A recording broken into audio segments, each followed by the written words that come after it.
So welcome back to another rebuild here on NBA 2K24 Next Gen. In today's video, we're going to be doing part 2 of a video that I did just the other day, and it is the blockbuster trade between the New York Knicks and the Toronto Raptors. I'm sure you're all very well aware at this point what the trade was, but I'll just kind of go over the basics and kind of the most important things. So, with the Toronto Raptors acquiring Emmanuel Quickley, acquiring RJ Barrett, moving on from OG Anunoby, it's kind of setting themselves up for some long-term success. I think we can all relatively agree that the Toronto Raptors are not a team it's going to be in any sort of title contention right now. They sit at 14-20 at the time I'm recording this video. Maybe they sneak into a play-in spot, but championship hopes are out the window. They still have some big decisions to make. Will Pascal Siakam be traded before that February trade deadline? You know, a lot of teams are going to be interested in him as an expiring free agent.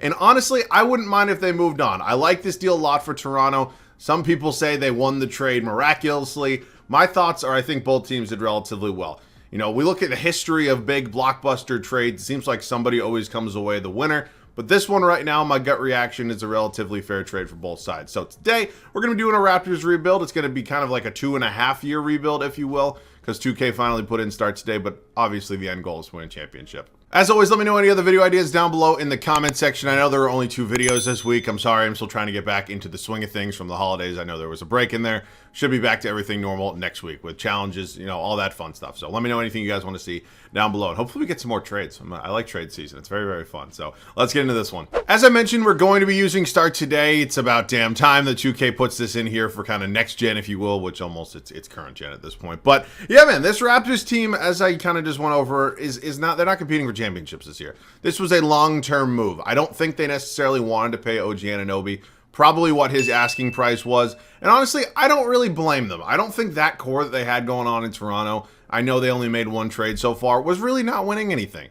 You know, it's unfortunate to say, but it's probably true. So RJ Barrett is now here. The way that I have seen it so far, and I checked just to confirm this, is their starting 5 since the trade has been Emmanuel Quickley, RJ Barrett, Scotty Barnes, Pascal Siakam, and Jakob Poeltl. So that's what I'm going to do today. I don't think RJ Barrett's necessarily a shooting guard. I think he's more of a 3 than he is a 2, but it's the NBA in 2024. It doesn't really matter. So we're also going to have to make a decision. Do we want to hold on to Pascal Siakam?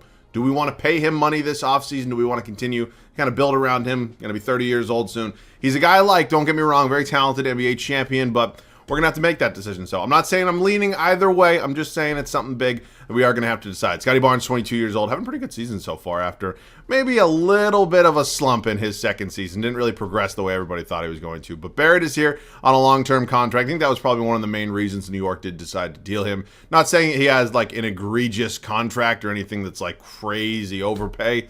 But honestly, they probably just didn't love the deal. And then I think we all probably assumed they didn't want to invest $20+ million annually into a guy in Emmanuel Quickley, who albeit is a really talented scorer and an elite bench piece, or was a bench piece for New York. But I don't know. I don't think him and Brunson were ever going to work out as a starting backcourt duo. They're both, what, 6'2"? It's not going to work. So those are my thoughts. The rest of this roster is interesting. It hasn't been the greatest kind of season for a lot of these guys. I haven't seen anything on Grady Dick, honestly. I'm going to send him down to the G League. Maybe he can develop down there a little bit. I mean, they took the kid 13th overall.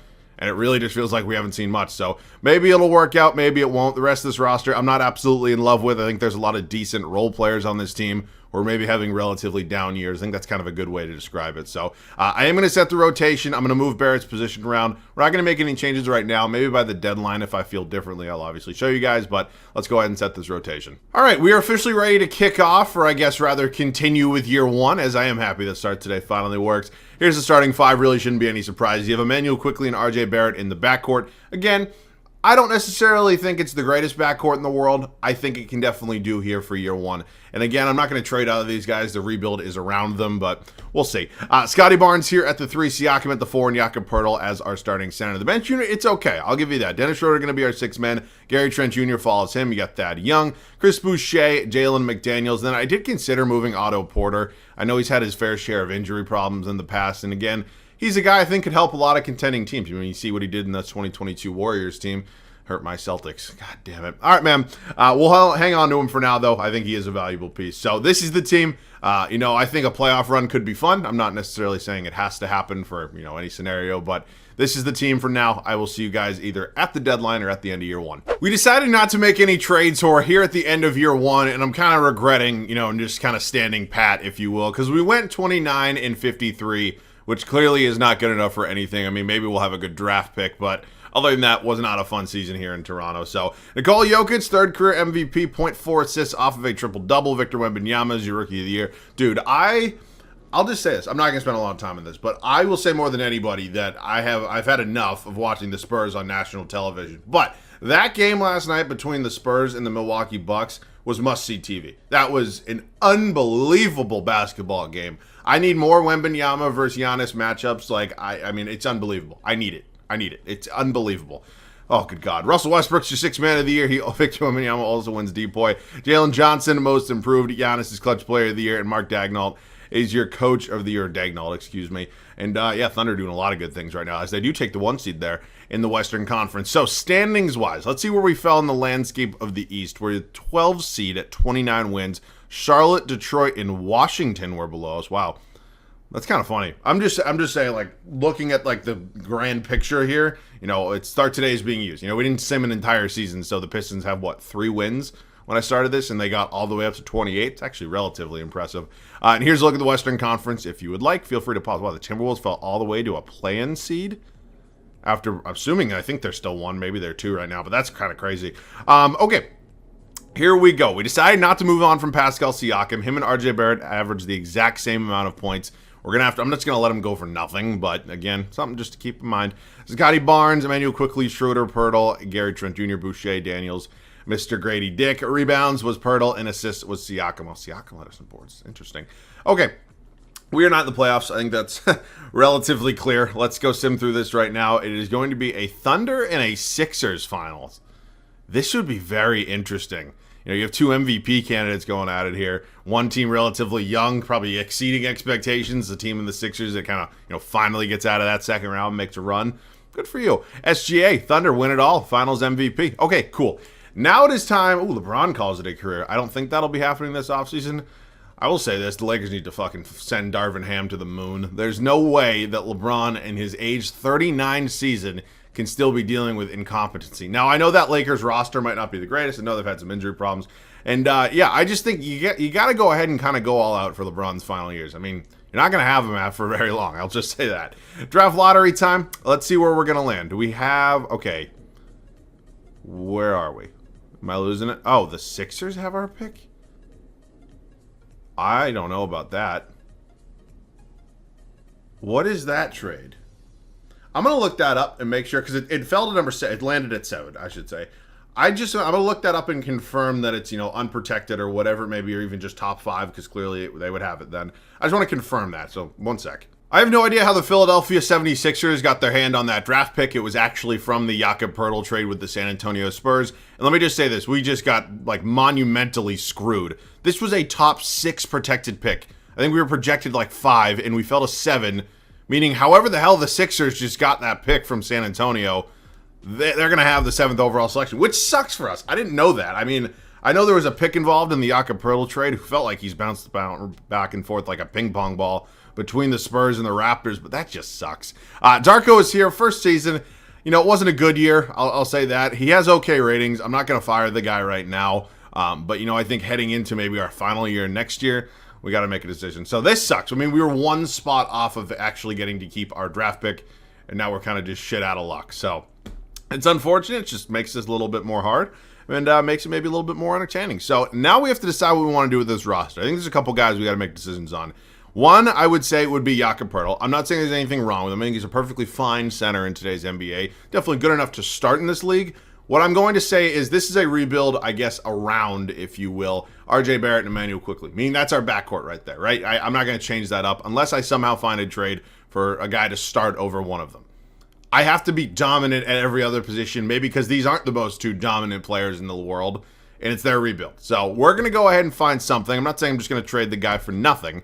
But that and the fact that Pascal Siakam is a free agent is definitely on my mind right now. You got a bench piece here in Schroeder, who's 30. You have one in Boucher, who's 31. You got Otto Porter down here, who's expired. So, I mean, there's a lot of decisions to make right now. I'll just safely assume we're not going to draft anybody. I don't know if some rookie's going to come in and seriously help us out. So we're good there. I'm going to qualify quickly. He's definitely somebody I got to pay this offseason. Not going to let him go for nothing.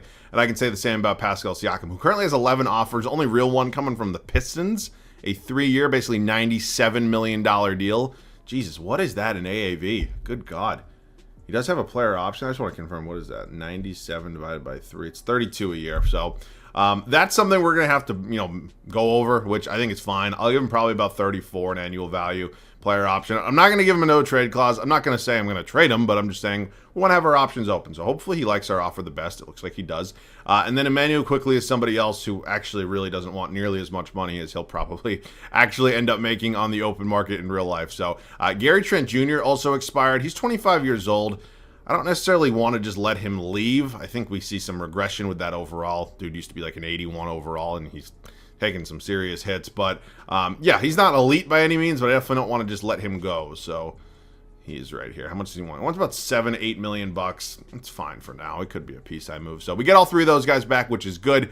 And now we have some big decisions with this roster. I want to see if there's any possibility of landing Bam Adebayo on this team. I kind of went over my whole spiel about why I think we need to get a little bit of a more dominant center, if you will, and Bam Adebayo is one of the best in all of basketball. So, Jakob Poeltl, Dennis Schroeder, my current offer, for various reasons. One, I don't really need Poeltl if I have Adebayo, and two, Schroeder is 30. Again, he's a solid backup point guard option. It's not a make or break piece for me on this team. So, I know they're not going to accept this straight up. Now, I have to decide, would I like to move maybe Grady Dick, who is only 20, that overall hasn't really jumped. I think he could be a valuable piece, but if he's 2.5 stars in trade value, and I can get a guy in Bam Adebayo who in all likelihood is a top 3-4 center in all of basketball, I'm probably going to do it. So they're not going to take that. I do not want to give it my first next year because there's a possibility we still suck. But how about 2026? They're not going to take that. Oh boy, I don't have a lot of other assets.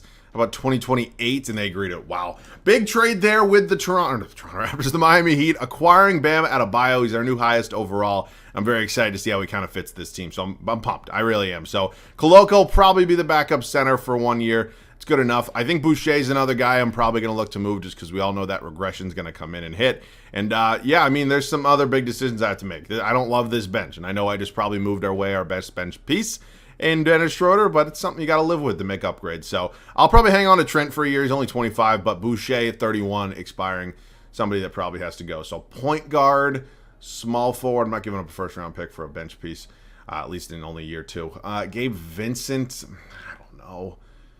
It's not the worst idea in the world. I don't really like any of these deals. I think I'm going to take Gabe Vincent. I'm going to do this for a couple of reasons. One, because he's clearly 3 years younger. We need a point guard. But second, because he has another year of control after this. Locked up on a relatively similar salary as Boucher. I think it's actually kind of similar to what now Schroeder was making a little bit more. But nonetheless, he's a solid enough option to come in and back up Emmanuel quickly. Then we can also go ahead and look in free agency. We do need to find some sort of backup wing. I have no idea what that's going to entail, but power forward options are not great. Maybe a guy like Haywood Highsmith for a year could come in here.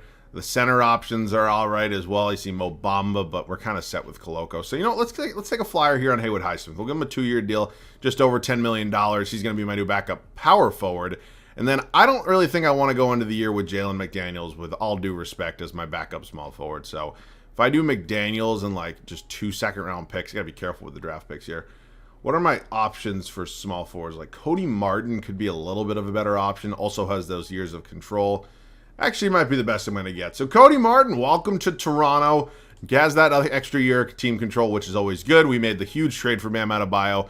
Made the big signing with Pascal Siakam, bringing him back. And I'm excited. I'll see you guys at the start of year 2.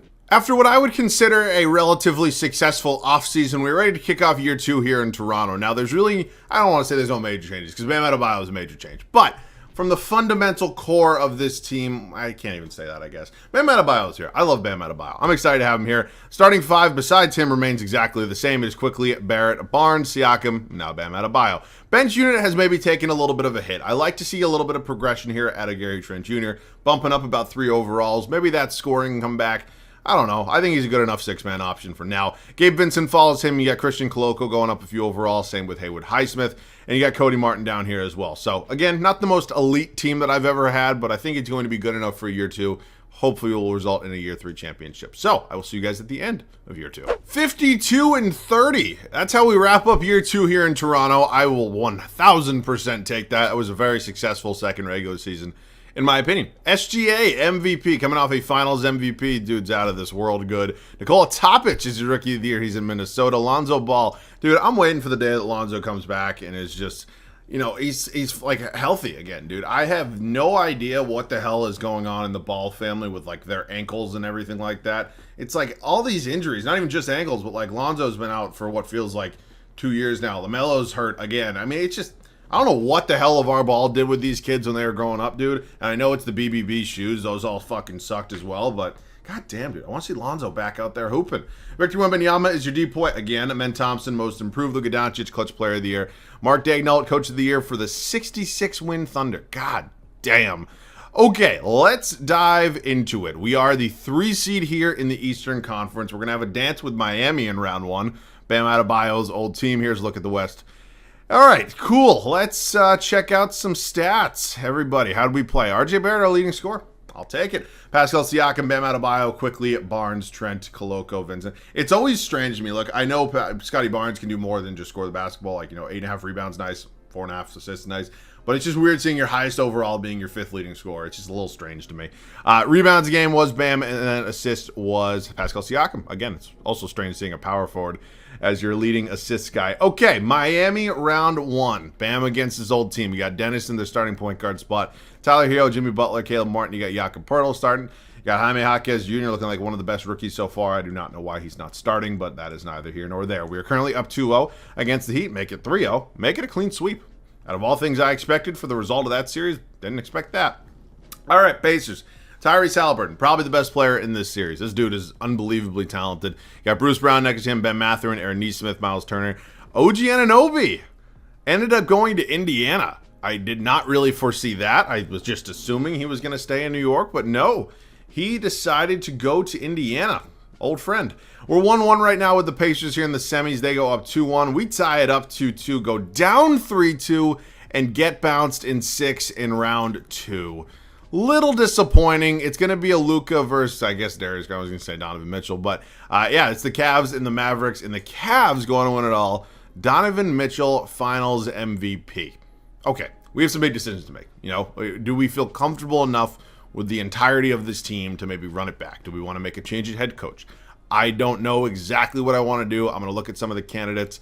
We were here in the draft lottery where we're not going to have a pick. I probably, hindsight, obviously, should have gone ahead and traded my 2025 pick, not 2026. But I thought there was a possibility we still, I don't want to say suck, but could have been a lottery team again. And I don't want to give up that for nothing. So, Darko, again, he has the ratings. Who's here? That's important too. Stauffer, Peterson, Joe Mazzulla's here. Joe Mazzulla has really good ratings. Maybe call that my Celtics bias, but like, god damn, would I be better off with Joe Mazzulla? I feel like I would be.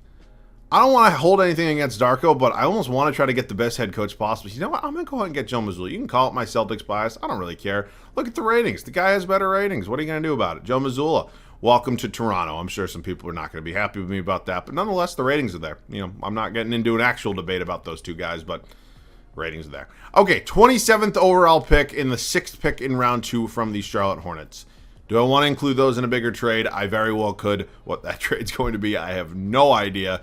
But, yeah, decision definitely coming. I was just talking about him, so why not try to trade for him? Lonzo Ball would come into this team, and I'm not sure if he'd be my starting point guard, but I think allowing Manuel Quickley to maybe move into a bench role could be exactly what we need. I'm not going to trade either Barrett or Quickley, so having one of them come off the bench, being that 6th man, a guy who could score the basketball at an elite level, could be really beneficial for us. Lonzo Ball could be a really good facilitator for this team. So I'm going to try it. His trade value is relatively low. He's only making just a hair under $14 million. Vincent Martin, and this is like, what, the 26th overall pick? I don't know exactly what else I'd have to give up. I guess that answers that question. So Lonzo Ball's here now. I'm excited about the possibility. Clearly, we don't play with injuries on, which is also very nice. Koloko and Barnes are definitely both getting qualifying offers. And, yeah, there's not a lot of other big decisions to make because who else in this starting 5 am I going to trade? I think I maybe could move 1 or 2 of the bench guys, but other than that, there's really not going to be a ton of major moves. So we get Barnes and Koloko back, and then there's going to be a few other bench trades. In terms of our point guard spot, I think I'm going to move quickly to the bench. I'm not saying that he absolutely 1,000,000% has to be there. I'm just interested to see if he could come out the bench, be a really effective 6-man, maybe a 6-man of the year candidate, and, kind of provide the same impact to the team that he had in the starting 5. Lonzo Ball, again, a little bit more of a better facilitator, I will say. I'm excited to see how he kind of fits with the team. So we'll see. Gary Trent Jr. will remain RJ Barrett's backup. I have to find a new backup 3. Highsmith could be good enough. I mean, I think Koloko will go up a few more overall, so I'm happy there. I just want to, who are my small forward options here? Guy like Corey Kispert. I like that a lot. Good shooter off the bench. Bring him in. I would like that. Okay, that's very nice. And then if I were to bring in, like, let's see. Just, who's the highest overall here? Like Sasha Vezenkov. I think I'm pronouncing that right. If I combined him in a trade, and I know, again, not the favorite thing to do. If I did him and Highsmith and then like a first. Any power forwards out there that like, just a little bit better, get me a little bit more excited? I see Omax, Chris Murray. All right, they're making like $7 million. I know I don't have a lot of draft picks, but like just curious, like what are my options for $7 million? Which again, probably not as many as it would have been, 5, 6, 7 years ago. So $7 million. Jalen Williams is so fucking good. These guys are all free agents. Kyle Anderson, not really. I could try to get Matas Buzelis, probably not gonna happen. Peyton Watson could be a fun option. He is 2.5 stars in trade value, so I don't know. He actually goes down to 2. That's not what I meant to do. Oh, they can't afford that? Seriously? It's the final year. Why the hell not? You want to take 2 first-round picks? Okay. It's maybe a bit of an overpay, but it is the final year, so who cares? And then, yeah, we're just going to go with it, man. I don't need Vezenkov. I'm not going to take a first-round pick. I'm just going to take a second from somebody. I'm not making any more trades anyways, but okay, we are all set, man. I will see you guys at the start of the third and final regular season. So I think we're taking a little bit of a risk right now. Not risky in the aspect that we did bolster this bench. This bench is definitely better than it was last season, but going ahead, trading for Lonzo Ball and starting him into the starting 5 is a little bit of a risky proposition because I think Emmanuel Quickley is really good. I think he is better than Lonzo Ball. I just think they're different type of players. I think what we need for this team is more of Lonzo Ball than Emmanuel Quickley in the starting 5 in the sense of like, I don't need Lonzo to score. I don't need my point guard to score with the rest of this group to be effective. So, and I'm not saying Emmanuel Quickley just can't pass the basketball, but Lonzo can dish the shit out of that rock, man. I'm just saying it. So he's going to be starting. RJ Barrett is next to him. You got Scotty Barnes here at the 3, who's developing quite nicely up to a 91 overall. Still got Siakam and Bam Adebayo in the front court. So I like this starting 5 a lot. I think it fits really well together. Quickly moves to the bench. He takes over that 6th-man role that he's been so good in years past. Gary Trent Jr. developing nicely up to an 80 overall. Corey Kispert, I like this signing a lot in free agency. Good shooter off the bench. Peyton Watson, our backup 4, and then Koloko locking down the backup center spot. So again, I mean, we're in a tricky spot because, or not, I don't want to say tricky because this team is good. I'm not trying to undersell us, but this was the Raptors rebuild from the trade. I can't trade. I could, but like, I don't want to trade Barrett. I don't want to trade Quickly. So we had to keep them on the team. I mean, it kind of limits me with the moves I can make, but I think we did a pretty good job, and I am excited to see how this year goes for us. So we haven't been out of the second round yet, and we're hoping for a championship.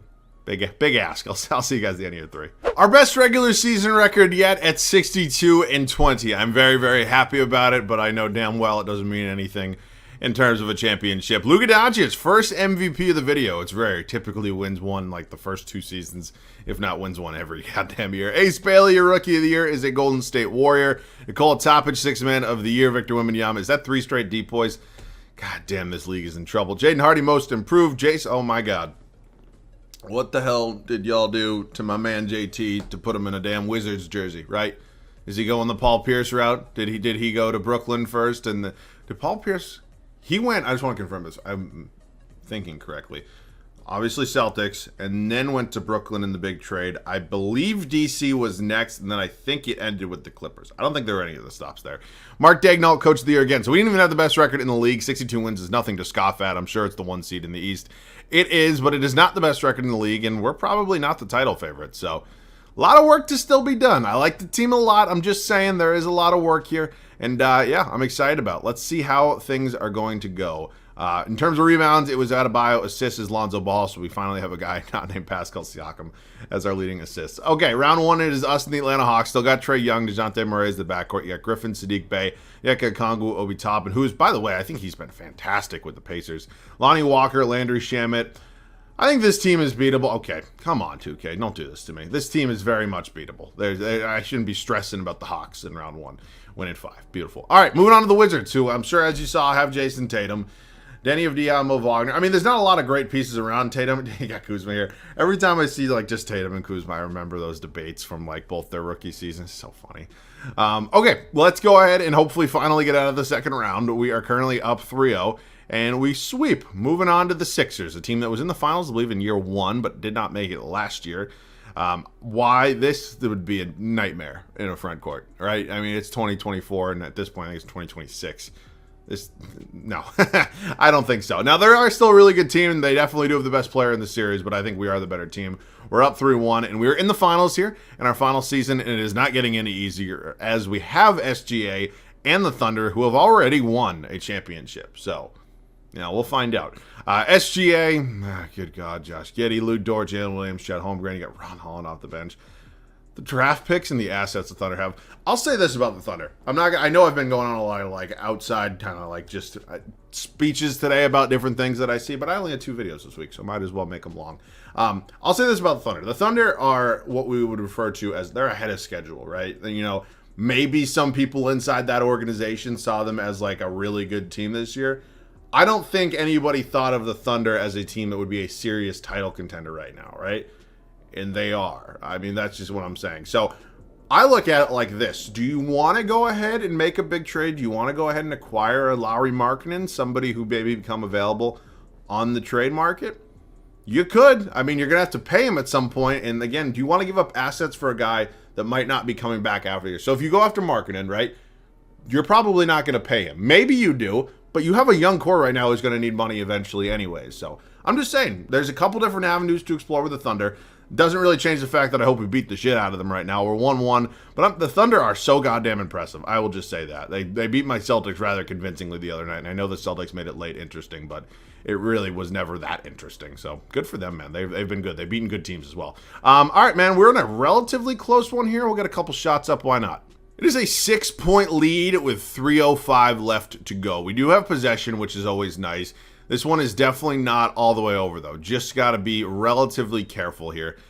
Adebayo going inside, gets the layup to go. We extend that lead to 8. And I guess talking about the Raptors now, I'm not going to spend too much more time talking about the Thunder. I know this is the Raptors. What the? Are we just... Right. Are we asleep? I don't know. For the Raptors, I gave you kind of my thoughts on why I think they did this trade. First of all, I gave them to you on Twitter, so go check that out, by the way. If you don't follow me on Twitter, what the hell are you doing? My gut reaction, and again, I know I'll stop running the pick and roll. I know they're kind of cheesy. My gut reaction to this deal, which I think is still true, is that Toronto wasn't going to pay OG what he wanted. I think that was kind of established. Now, OG Anunoby is a really good player. He's really impactful. Clearly on the defensive end of the ball, can be a guy that can shoot the 3-point ball. He's not an elite offensive option by any means, but he has that kind of drive. I forget where I saw it.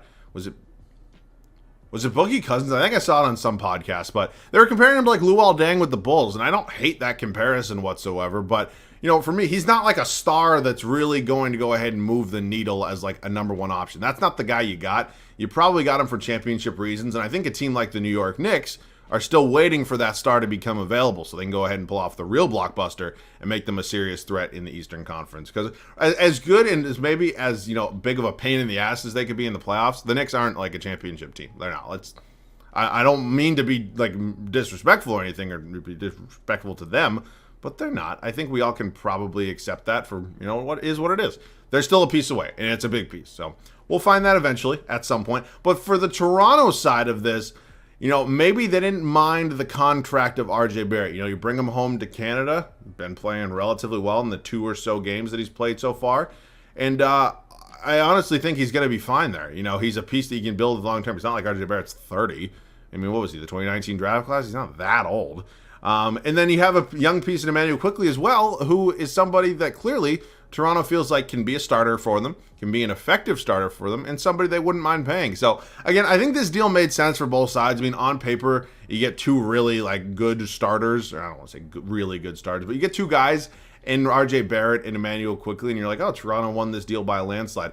I don't necessarily think that's the case. I think both teams got what they wanted out of this trade. Now, we look at, the hindsight of this, and we look back to some of these big trades. I should kind of open the video touching upon this.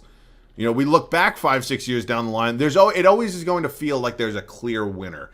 When I think of a trade that maybe the most, I don't want to say fair trade because it's not fair. There's really never any fair trades. One I'm just thinking of right now is you look at that trade a few years back between the Indiana Pacers and the Sacramento Kings. Tyrese Halliburton, obviously a superstar now in Indiana, clear number 1 option, the guy they're going to be building around for the long term. They traded him, or they got him from the Kings. They sent over Sabonis, who I don't think really fit well with Miles Turner. And Sabonis is now a number 2 next to a really good young guard in De'Aaron Fox. So, that is kind of just reminding me of the kind of vibe I get from this deal. Maybe not the superstar talent being moved in terms of, the players between the deal, but the kind of vibe that both teams kind of get what they want. You look back at the Sacramento Kings and the Pacers deal, sure, Tyrese Haliburton is clearly a better basketball player than Massa Sabonis. He is. If I had to pick one of those guys to build my franchise around, it's Haliburton 10 times out of 10. But I don't think Haliburton and Fox were ever going to work. So they decided to go with Fox. They got Sabonis, and now it works beautifully. I think that could be the kind of vibe we get here with this deal between New York and Toronto. So that's just my gut reaction on it. I think I saw a lot of people just saying, oh, well, the New York Knicks got completely fleeced. Well, you don't know what they're going to do with, some of the money they probably just opened up and some of the other ideas that they probably have 2-3 years down the line. Everybody wants to take like the immediate reaction and say, oh, they fucking lost the deal.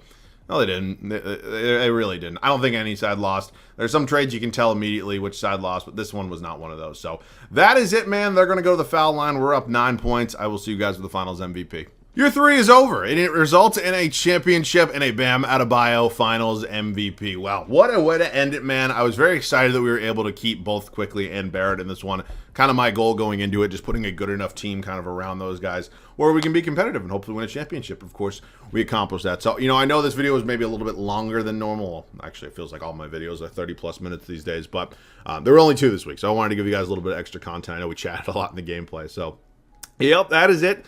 This team, just looking at it on paper, it's not the most talented team I've ever had, but I think, again, it just fit well together. And ultimately, fun playoff run. So that is it for me. I hope you guys all have a great weekend. Of course, let me know any other video ideas down below in the comment section. Again, I apologize, but only 2 videos this week.